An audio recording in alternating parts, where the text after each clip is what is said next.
kewajibannya menyelesaikan modul akhir, modul 1, yaitu 1.4, di mana bahan yang akan kita diseminasikan pada hari ini yaitu tentang budaya positif.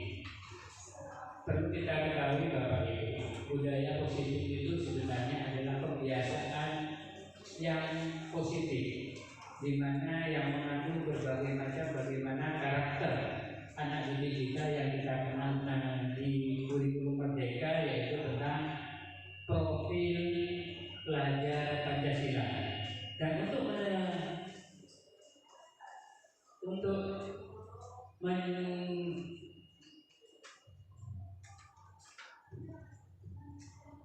melaksanakan budaya positif yang ada di satuan pendidikan itu bukan hal yang mudah, karena itu harus dilakukan sejak dini dan secara konsisten oleh seluruh stakeholder yang ada di satuan pendidikan tersebut. Salah satunya budaya positif itu adalah tentang kesadaran disiplin, di mana kesadaran disiplin yang ada sekarang, yang ada di satuan pendidikan kebanyakan itu masih bersifat motivasi ekstrinsik, di mana guru yang ada pada saat itu atau satuan pendidikan yang ada itu masih hanya menerapkan mengatur sistem reward dan punishment, tidak menggugah kesadaran siswa bagaimana dia untuk membuat sebuah budaya positif itu bisa dipertahankan. Yang ada sekarang ini hanya reward dan punishment. Bagaimana seorang guru itu hanya satu Bapak Ibu, terutama para komunitas praktisi yang sudah bekerja sama dengan YPB. Yang saya inginkan adalah satu, budaya positif yang sudah ada dan sudah dirasakan menonjol yang ada di zona Saidi maupun SMP ini bagaimana bisa kita pertahankan. Itu yang pertama. Yang kedua, bagaimana nanti komunitas praktisi dan CGP ini bisa mengembangkan hal-hal lain untuk menumbuhkan budaya positif yang ada di satuan pendidikan ini. Untuk itulah kehadiran para JPB ini nanti akan melakukan bagaimana penyampaian ide-ide, penyampaian pemikiran tentang budaya positif yang harus kita jalankan di satuan pendidikan. Mudah-mudahan apa yang nanti para IDP ini berikan pada Bapak Ibu, tolong itu disambut dan kita realisasikan pada kenyataannya. Dan mudah-mudahan calon IDP yang akan datang bisa mendapat ilmu dari pertemuan hari ini. Demikian sambutan dari saya dengan ucapan Bismillahirrahmanirrahim.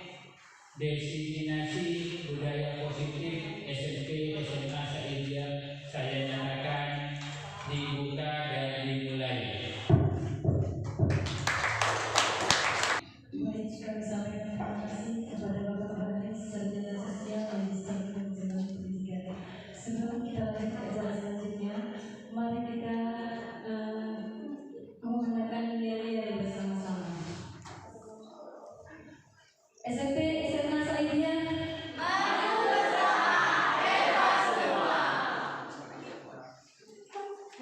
Yayasan Saidiyah.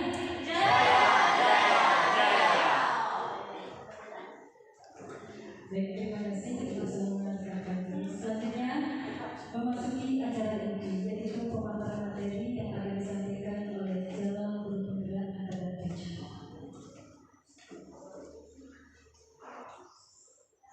Sebelumnya, Assalamualaikum warahmatullahi wabarakatuh. Terima kasih atas segala waktu yang telah diberikan kepada kami. Terima kasih untuk kepala sekolah SMP dan SMA Saidiyah yang berkenan hadir pada acara diseminasi penerapan budaya positif pada hari ini. Dan tak lupa untuk Dewan Guru saya ucapkan terima kasih atas kehadirannya. Nah, sebelumnya perkenalkan nama saya Maulana. Saya merupakan CGP Angkatan 7 Kabupaten Bangkalan, Provinsi Jawa Timur dari SMP Saidiyah. Dan pada kesempatan kali ini saya tidak ingin menggurui ya Bapak Ibu, saya cuma ingin menyampaikan atau sharing beberapa ilmu yang telah saya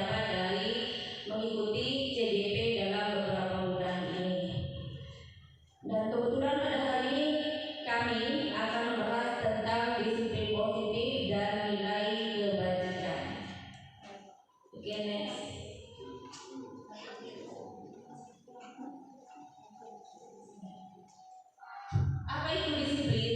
Kira-kira di sini ada yang tahu tidak? Menurut Bapak Ibu disiplin itu seperti apa? Ada yang ingin menyampaikan pendapatnya? Disiplin itu apa menurut Bapak Ibu? Ya, Ibu Maryam. Silakan. Menurut saya disiplin itu tepat waktu. Betul sekali. Nah, di sini menurut Ibu Maryam disiplin itu tepat waktu. Nah, di sini kita perhatikan pernyataan dari Hajar Dewata bahwa disiplin di sini di mana ada kemerdekaan, disitulah harus ada disiplin yang kuat. Jadi kalian, nah kita sebagai guru kalau ingin disiplin kita harus memiliki rasa disiplin yang kuat dalam diri kita sendiri. Sungguh pun disiplin itu bersifat self disiplin, yaitu kita sendiri yang mewujudkan kita dengan keras-kerasnya. Tetapi itu sama saja, sebab jikalau kita tidak cakap melakukan disiplin, wajiblah penguasa lain mendisiplinkan diri kita, dan peraturan demikian itulah yang harus ada di dalam suasana yang merdeka. Jadi kalau kita ingin mewujudkan merdeka belajar, kita harus melakukan disiplin diri. Jadi harus kuat tertanam dalam diri kita, mendisiplinkan diri kita, baik itu dari tepat waktu, kemudian profesional dalam hal mengerjakan tugas kita. Nah, namun kalau kita tidak bisa disiplin, kita bisa menggunakan jasa. Nah, sebenarnya di sini seseorang yang memiliki disiplin diri berarti mereka bisa bertanggung jawab terhadap yang dilakukannya, karena mereka mendasarkan tindakan mereka pada nilai-nilai kebajikan universal. Sebagai pendidik, tujuan kita adalah menciptakan anak-anak yang memiliki disiplin diri sehingga bisa berperilaku dengan mengacu pada nilai-nilai kebajikan universal dan memiliki motivasi intrinsik bukan ekstrinsik. Nah, selanjutnya nilai kebajikan. Nah, di sini Hajar Dewata dan Dian Gosen berpendapat atau mengartikan disiplin sebagai bentuk kontrol diri, yaitu belajar untuk kontrol diri agar dapat mencapai suatu tujuan mulia. Menciptakan suasana yang disiplin ini memiliki suatu tujuan, yaitu kita ingin mencetak suatu siswa atau mencetak siswa yang berdasarkan profil pelajar Pancasila diri. Nah, jadi kita menginginkan siswa yang mandiri. Selanjutnya bernalar kritis. Nah, jadi kalau ada suatu materi atau permasalahan, siswa diharapkan mampu bernalar kritis. Selanjutnya berkebinekaan global. Nah, di sini siswa mampu menyerap sebuah perubahan yang baru atau ilmu baru, yang mana siswa mampu mengambil hal-hal positif dan menyaring hal-hal yang negatif. Selanjutnya bergotong royong. Nah, ini yang paling utama. Kita juga harus mengajarkan siswa kita agar mampu bergotong royong, biar tidak individualis, tidak istilahnya mementingkan kepentingan sendiri. Nah, dalam profil pelajar Pancasila diharapkan juga murid mampu bersikap yang pertama toleransi, kemudian rasa hormat, integritas, mandiri, menghargai, antusias, empati, keingintahuan, kreativitas, kerjasama, percaya diri, dan komitmen. Nah, baik, selanjutnya saya akan menyampaikan tentang nilai kebajikan. Nah, dalam nilai kebajikan di sini ada petunjuk seumur hidup dan keterampilan hidup. Nah, kita bahas dari keterampilan hidup dulu. Nah, di sini dalam keterampilan hidup ada dapat dipercaya, lurus hati, pendengar yang aktif, tidak merendahkan orang lain, memberikan yang terbaik dari diri. Kemudian ada petunjuk hidup. Salah satunya di sini ada peduli, penalaran, usaha, dan lain sebagainya. Bapak Ibu bisa lihat sendiri ya, bisa pahami sendiri. Nah, selanjutnya di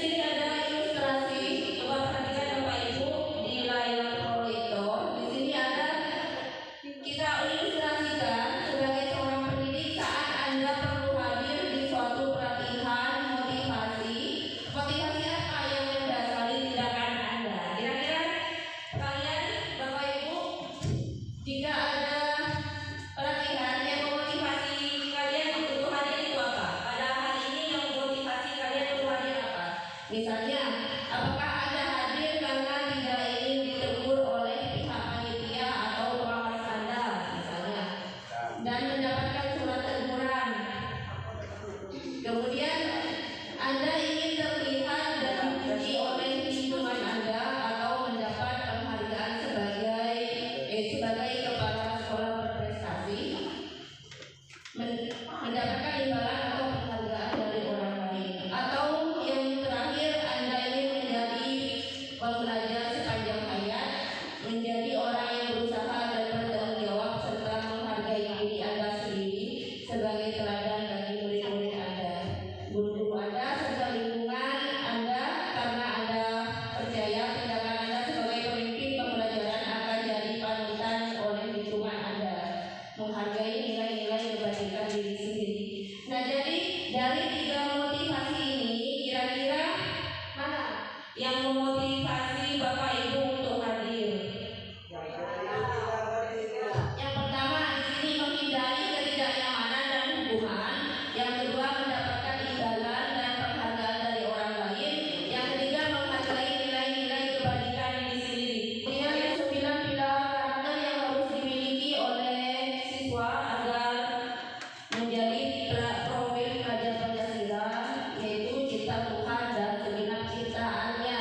Nah, jadi siswa diharapkan mampu mencintai Tuhan dan mencintai ciptaannya, misalnya dengan cara melarang siswa membuang sampah sembarangan dan juga dilarang merusak fasilitas sekolah. Itu merupakan contoh kecil dari mencintai ciptaan Allah Subhanahu wa taala. Kemudian kemandirian dan tanggung jawab. Nah, di sini siswa dituntut mandiri dan bertanggung jawab akan tugas-tugasnya. Selanjutnya hormat dan santun. Ini yang paling utama karena kita kan di bawah naungan pondok pesantren yang menjadi tujuan diri dari siswa kita yaitu hormat dan santun. Jadi diharapkan siswa kita lebih unggul dalam hal tata krama dan perilaku. Kemudian dermawan, suka menolong dan gotong royong. Kemudian percaya diri, kreatif dan kerja keras, kepemimpinan dan keadilan, baik, rendah hati, toleransi, kedamaian dan kesatuan. Nah, ini merupakan 9 pilar karakter yang harus dimiliki oleh siswa kita. Selanjutnya ada pendapat lain? Tidak ada lagi.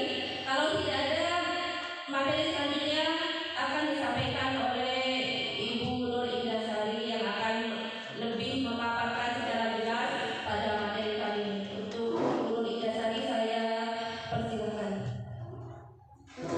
Ya, Assalamualaikum warahmatullahi wabarakatuh. Selamat pagi teman-teman, Bapak Ibu. Kalau saya tanya siapa kalian, jawabannya guru hebat, gitu ya. Siapa kita? Guru hebat. SMA, SMP, Saidiyah? Guru bersama hebat semua. Yayasan Saidiyah? Ya, terima kasih. Tema saya hari ini adalah kebutuhan dasar manusia dan dunia berkualitas.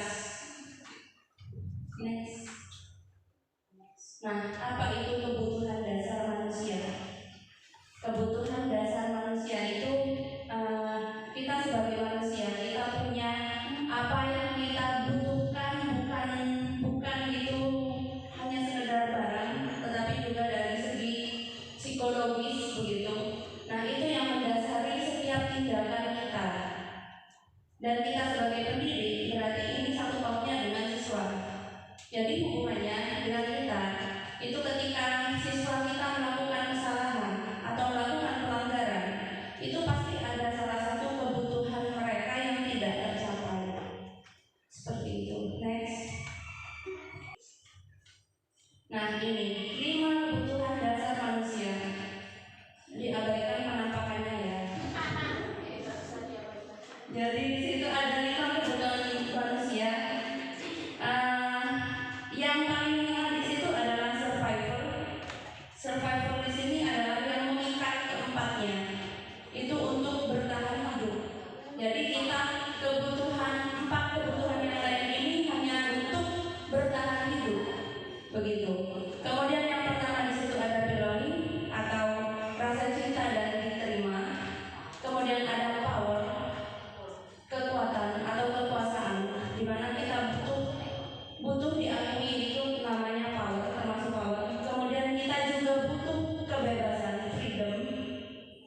dan kita juga butuh fun. Apa itu fun? Kesenangan. Ya, next. Dari yang pertama dulu, kebutuhan bertahan hidup. Ini yang paling dominan. Kebutuhan bertahan hidup itu terdiri dari 3 kebutuhan. Kebutuhan fisiologis, yaitu berupa kesehatan, rumah, makanan, itu fisiologis. Kemudian kebutuhan biologis, yang ketiga adalah kebutuhan psikologis. Di sini yang mengenai perasaan aman. Ini kita juga berbicara tentang siswa ya. Next. Nah, kita masuk ke yang kedua, love and belonging. Kebutuhan untuk disayangi dan diterima meliputi kebutuhan akan hubungan dan koneksi sosial, kebutuhan untuk memberi dan menerima kasih sayang, dan kebutuhan untuk merasa menjadi bagian dari satu kelompok.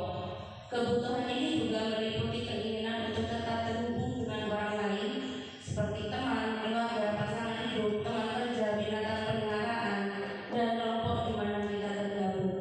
Siswa pun juga sangat membutuhkan itu.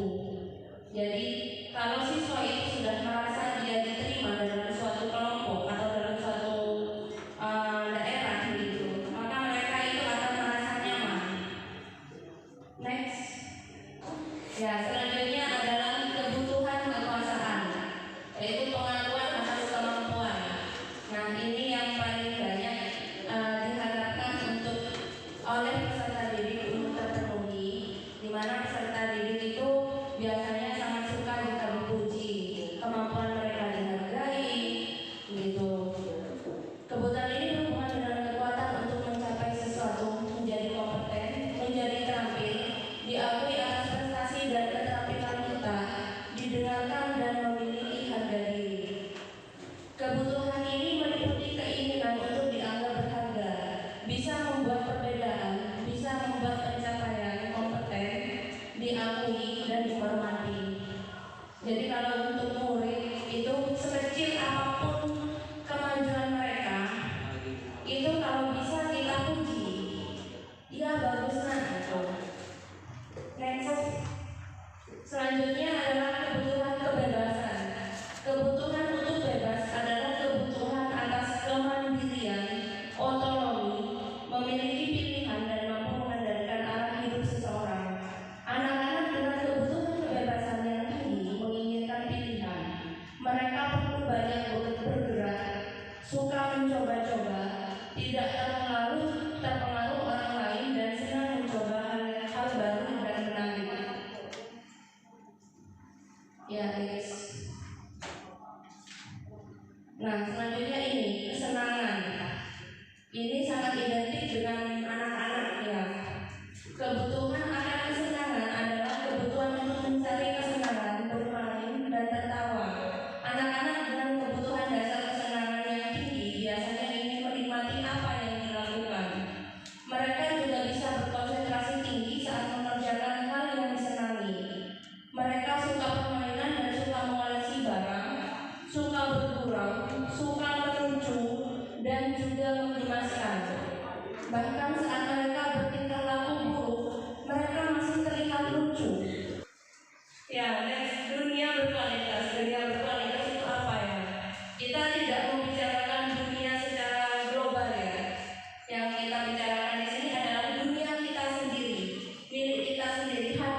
Sedangkan dunia berkualitas ini lebih unik dan personal.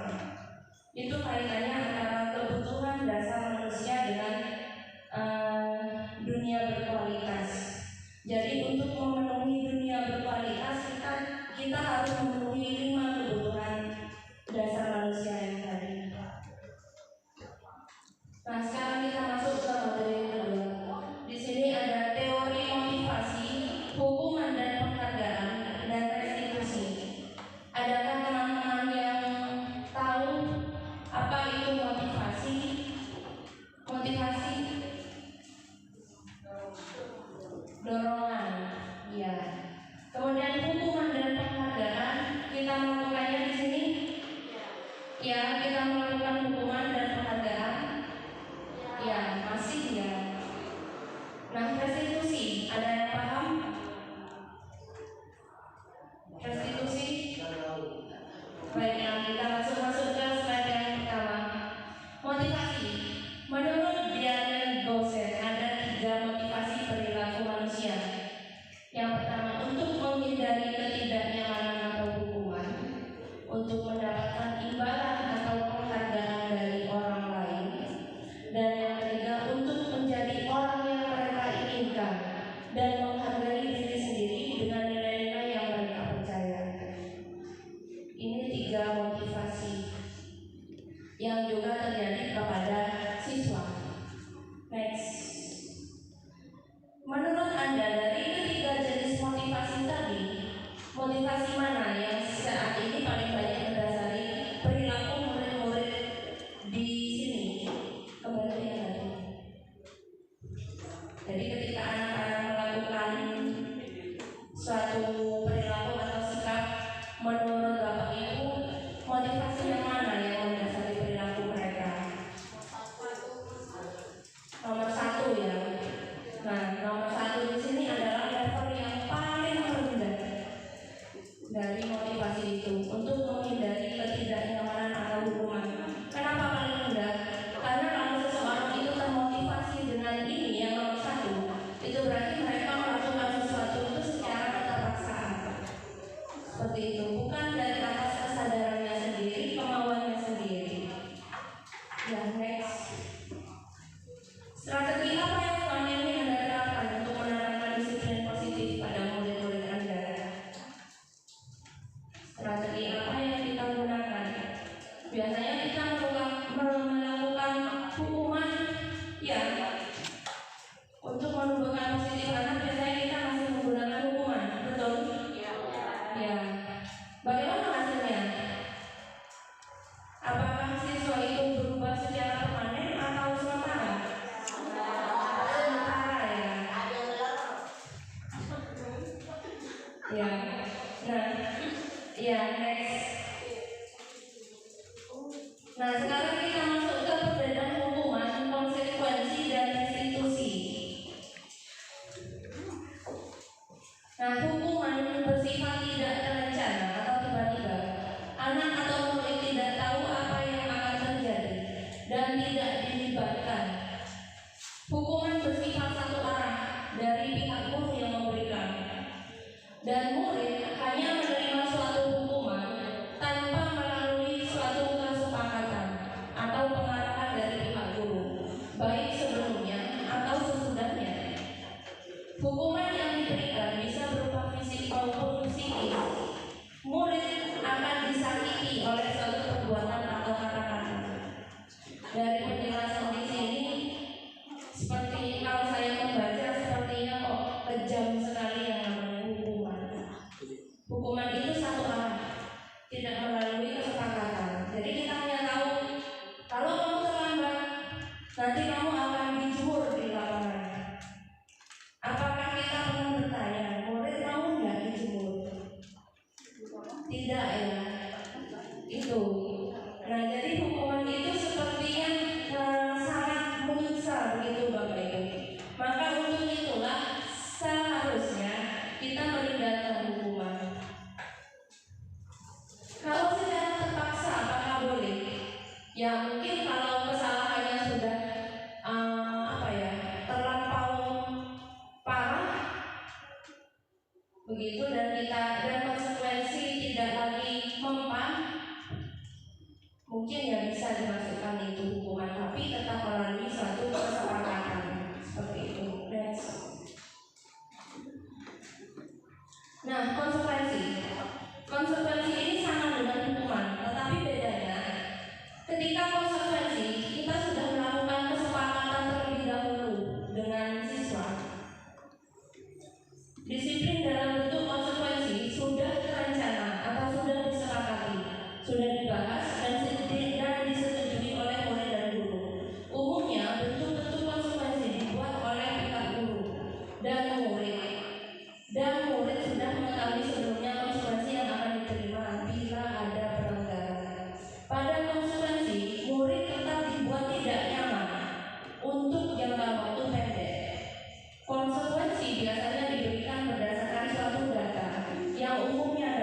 Misalnya, setelah 3 kali tugasnya tidak diselesaikan pada waktu yang diberikan, atau murid melakukan kegiatan di luar kegiatan pembelajaran, misalnya mengobrol, maka murid tersebut akan kehilangan waktu bermain dan harus menyelesaikan tugas karena ketertinggalannya.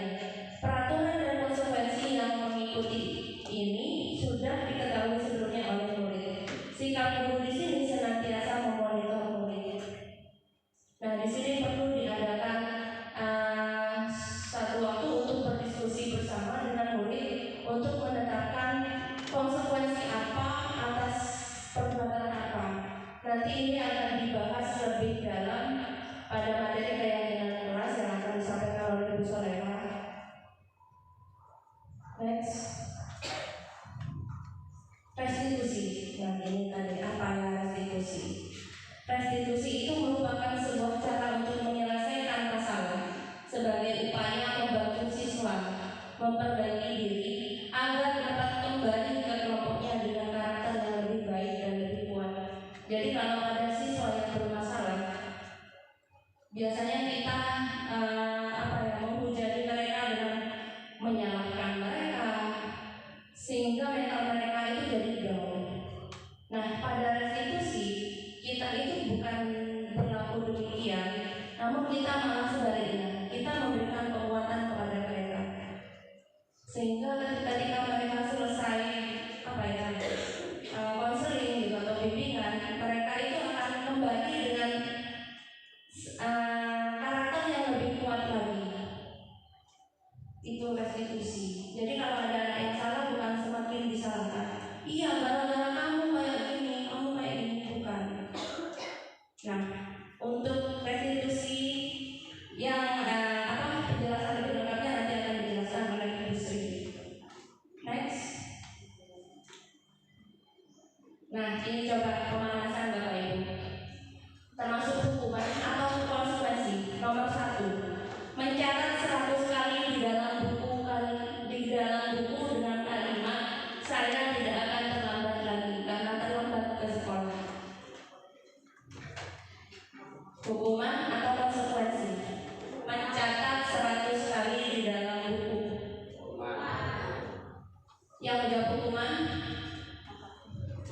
Yang menjawab konsekuensi? Tidak ada. Ya, jawabannya konsekuensi.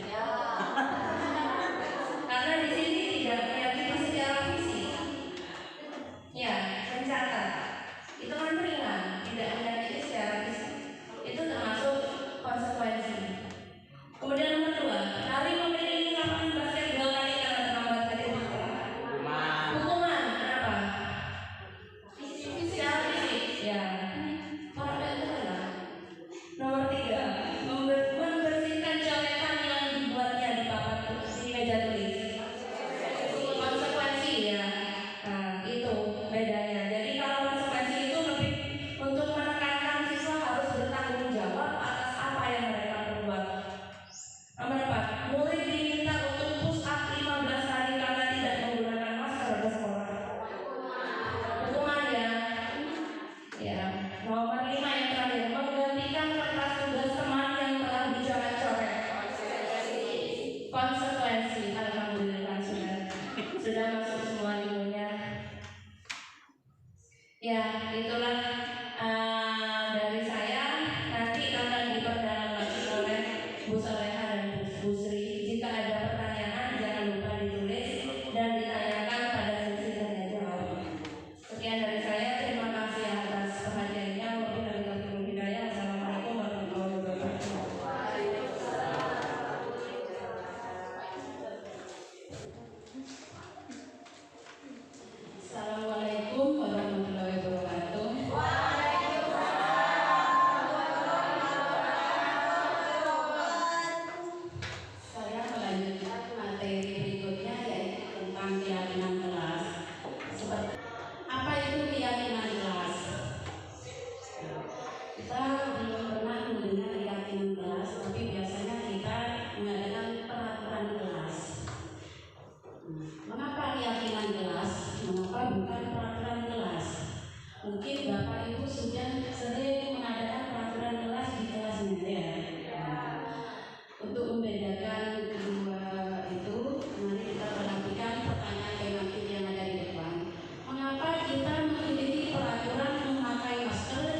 ya itu untuk menjaga kesehatan.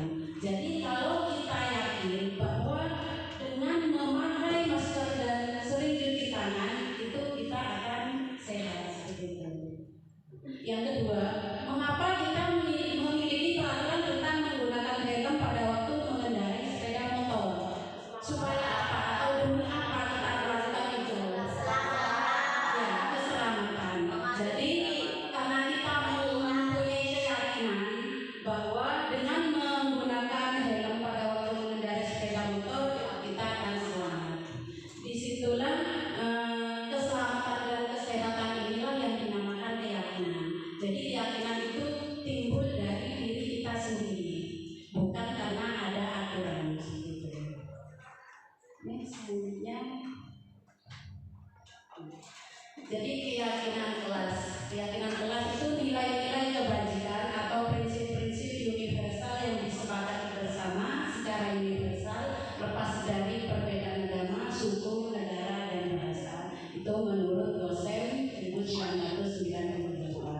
Suatu keyakinan akan lebih memotivasi seorang dari dalam atau institusi. Jadi keyakinan itu muncul dari dalam diri kita sendiri tanpa ada peraturan paksaan.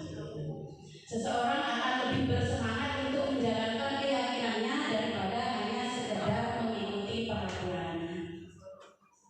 Jadi keyakinan itu diperoleh dari dalam diri kita sendiri. Jadi tidak ada paksaan. Berikutnya, beberapa waktu lalu saya sudah menerapkan keyakinan kelas di kelas 11 IPA, di mana kegiatan membuat keyakinan itu ada 3 tahap. Yang pertama berdiskusi tentang peraturan. Di sini saya menanyakan ke siswa, kelas impian seperti apa yang mereka inginkan agar tercipta suasana kelas yang nyaman. Begitu. Mereka menjawab kelas yang bersih Bu, tidak bergurau Bu, tidak menaruh benda di kelas Bu, seperti itu, dan masih banyak lagi. Di situ yang pertama berdiskusi tentang peraturan dengan siswa, terus selanjutnya merumuskan peraturan yang menjadi keyakinan. Di sini saya memberikan lembaran-lembaran kecil kepada anak-anak, terus diisi keyakinan apa atau kesepakatan apa yang diinginkan oleh anak agar tercipta suasana kelas yang nyaman. Terus yang ketiga, dari keyakinan atau kesepakatan yang ditulis oleh siswa tadi itu ditempel di papan satu persatu, karena di sini keyakinan itu banyak yang ditulis siswa. Jumlah siswanya di situ kelas 11 IPA itu ada 26 ya kalau tidak salah. Waktu itu berapa? 16. Yang hadir itu cuma berapa? Karena waktu itu tidak hadir semua karena ada yang dari pondok. Ya, seperti itu. Untuk keyakinan kelas itu tidak harus ditempel semuanya nanti untuk menghasilkan suatu keyakinan kelas, karena keyakinan kelas itu sifatnya adalah universal, jadi umum.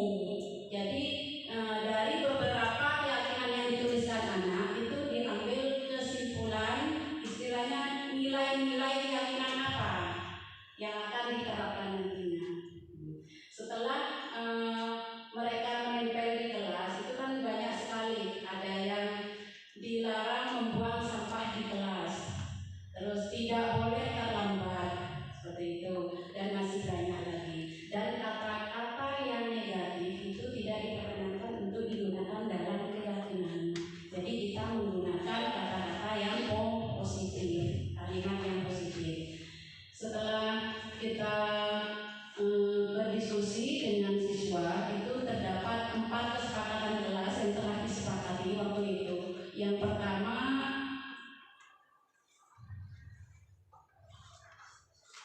tidak kelihatan ya, masuk kelas tepat waktu. Di situ banyak sekali sebenarnya kalimatnya bukan seperti itu dari anak-anak. Ada yang bilang seperti dilarang terlambat, terus datang 15 menit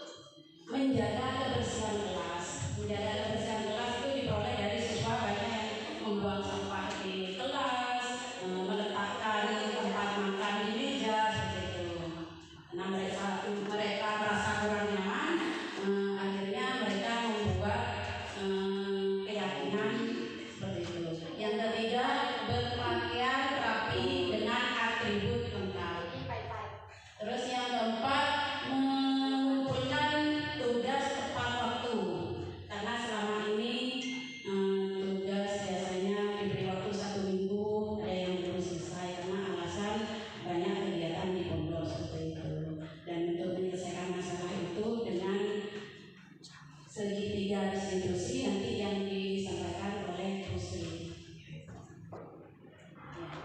Bagaimana pembentukan keyakinan kelas? Jadi keyakinan kelas itu dibentuk lebih abstrak dari peraturan. Kalau peraturan kan lebih ke apa ya? Lebih ke penekanan seperti itu. Jadi kalau keyakinan itu kita sendiri yang menginginkan gitu. Terus yang kedua berupa kalimat universal, jadi umum. Jadi tidak harus dirinci satu persatu, jadi diambil secara umum saja. Yang ketiga sesuai dengan kondisi kelas dan sekolah agar mudah diterapkan. Jadi keyakinan kelas itu disesuaikan dengan kelas masing-masing, kondisi di kelas itu gimana. Jadi keyakinan kelas itu tidak harus sama tiap kelas, tergantung di kelasnya masing-masing. Yang keempat sedikit saja agar mudah diingat. Jadi keyakinan kelas tidak harus banyak. Apa yang membuat yakin itu saja yang dipasang di keyakinan kelas. Terus yang kelima, semua siswa dilibatkan pada waktu membuat. Seperti tadi, jadi keyakinan kelas itu dibuat bersama siswa dengan guru. Terutama keyakinan kelas itu dibuat khususnya wali kelas. Di sini ada peraturan. Peraturan dengan keyakinan ketika beda ya. Peraturan itu kalimatnya lebih ke penekanan, sedangkan keyakinan itu lebih ke yakin akan apa yang kita lakukan itu berdampak positif. Selalu mengembalikan buku ke tempatnya. Keyakinan apa? Atau nilai-nilai keyakinan apa dari kalimat itu yang bisa dibuat untuk keyakinan kelas? Ya, bertanggung jawab. Kalau kita mempunyai rasa tanggung jawab, kita pasti akan mengembalikan buku yang kita pinjam ke tempatnya. Seperti itu. Yang kedua, dilarang mengganggu orang lain. Dalam keyakinan kan tidak boleh menggunakan kalimat yang negatif. Jadi nilai keyakinan apa yang didapat dari nilai dilarang mengganggu orang lain? Keamanan. Kalau kita tidak terganggu oleh orang lain, kalau kita tidak mengganggu orang lain, kan orang yang diganggu itu merasa aman begitu. Jadi nilai keamanan. Terus yang ketiga, hadir di sekolah 15 menit sebelum pembelajaran dimulai. Disiplin. Karena itu termasuk disiplin. Disiplin itu harus lahir dari diri kita sendiri. Itulah yang dapat saya sampaikan. Semoga materi kali ini bermanfaat untuk kita semua dan dapat kita terapkan di kelas itu. Terima kasih. Assalamualaikum warahmatullahi wabarakatuh.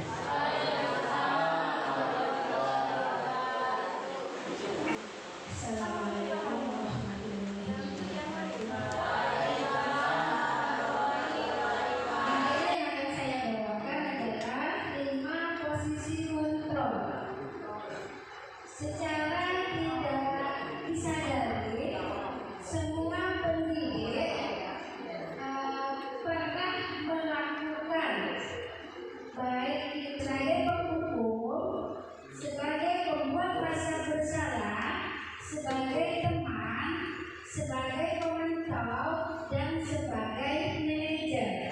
Mari dengan adanya gebrakan-gebrakan baru yang dilakukan oleh pemerintah melalui program guru penggerak, kita memunculkan motivasi internal dari pendidik sebelum kita menerapkan budaya positif itu ke peserta. Hari ini meninggalkan konsep lama dan memakai konsep baru, di mana nanti di setiap pelanggaran yang dilakukan oleh siswa ada konsep terbaru yang diluncurkan oleh pemerintah dan diteruskan ke calon guru penggerak dan nantinya akan menjadi pemimpin pembelajaran di sekolah masing-masing. Semangat ya Bapak Ibu ya.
Jangan langsung ditegur di depan siswa, tapi kita pantau terlebih dahulu, kita amati. Ya, bukan mendukung kegiatan itu, tapi kita punya penilaian kalau anak ini mencontek, biarkan saja deh. Tapi setelah waktu pengumpulan, siswa tersebut dipanggil, ibu ya, ibu ada perlunya. Jangan langsung kamu capek, semua kegiatan itu sama-sama keluar itu. Materi dari awal ini di awal disampaikan dengan berdasarkan kalimat seperti pertama kita kemudian saya catatkan satu peristiwa bahasa itu tidak dipakai oleh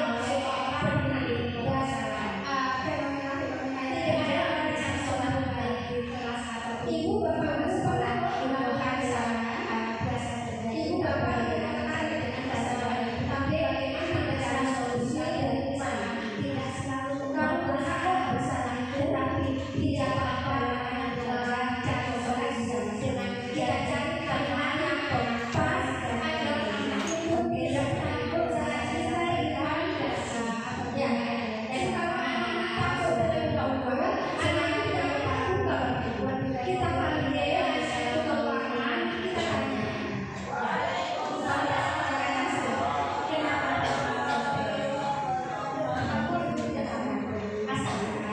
Kamu jujur, kita menanyakan nilai kebajikan ya.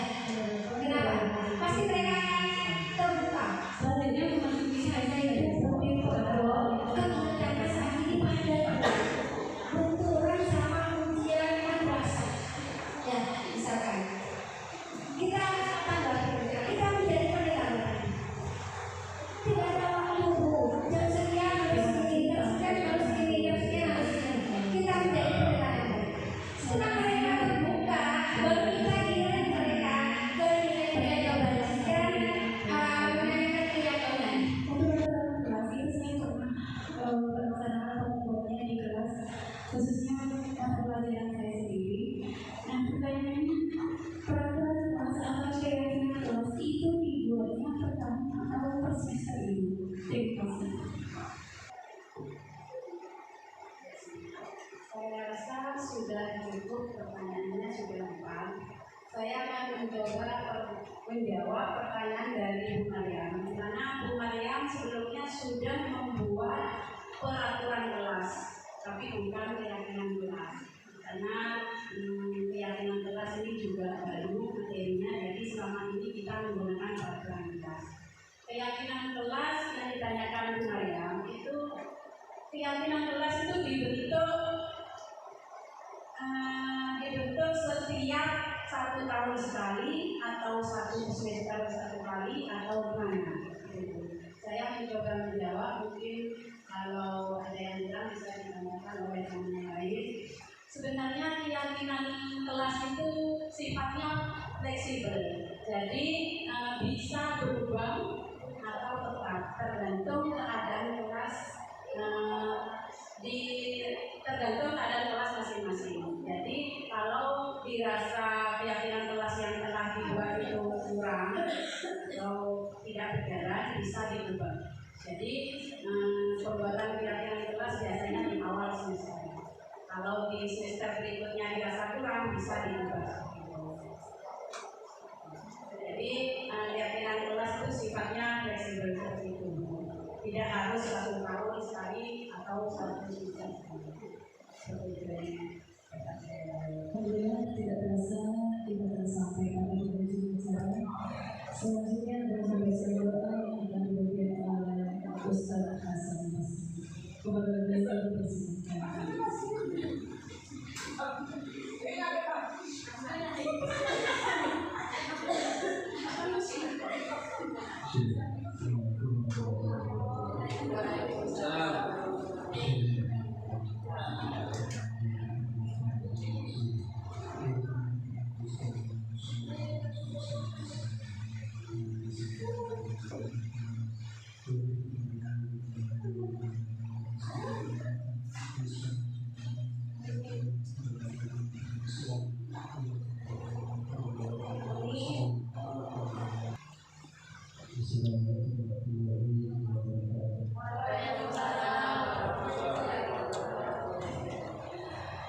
kasih dan ekstra diskusi Bapak Ibu yang